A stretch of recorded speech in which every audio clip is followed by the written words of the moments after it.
భోజనం బెల వినిపించడం లేదా? తొందరగా వచ్చి భోంచేయి.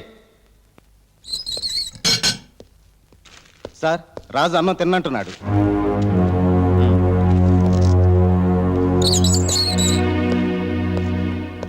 రాజు, ఎన్నాళ్ళు ఇలా అన్నం తినకుండా ఉంటావు? అయినా ఎందుకు ఈ నిరాహార దీక్ష? ఈ రోజు నా పెళ్లి రోజు. నా అన్న వాళ్ళు నాకు దూరమైన రోజు.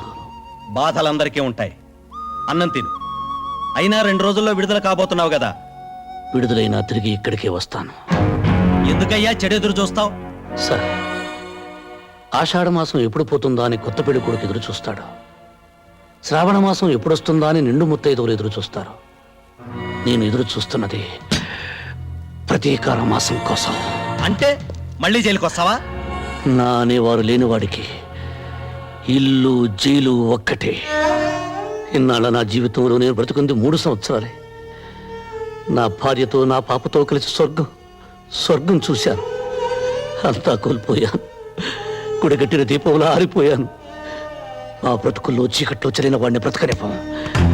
ప్రతీకారం తెచ్చుకోవాలి. వద్దురాజు, ఆవేశం ఎప్పుడూ పశ్చాత్తాపంతో అంతమవుతుంది. ఆ ఆవేశం లేకపోతే నేనే లేనని చాలా మంది చెబుతుంటారు.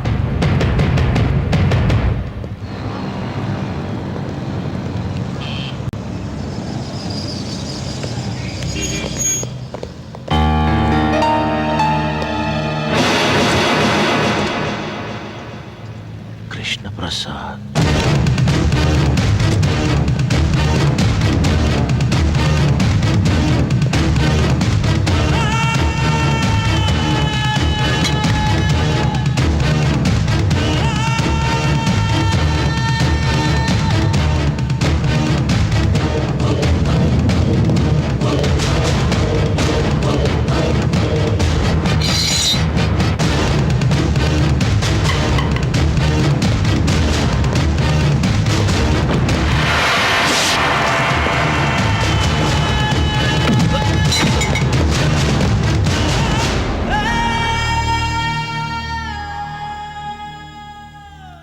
నువ్వా? చచ్చాననుకున్నావా? నిన్ను నీ కుటుంబాన్ని నాశనం చేయింది నేను చావనరా.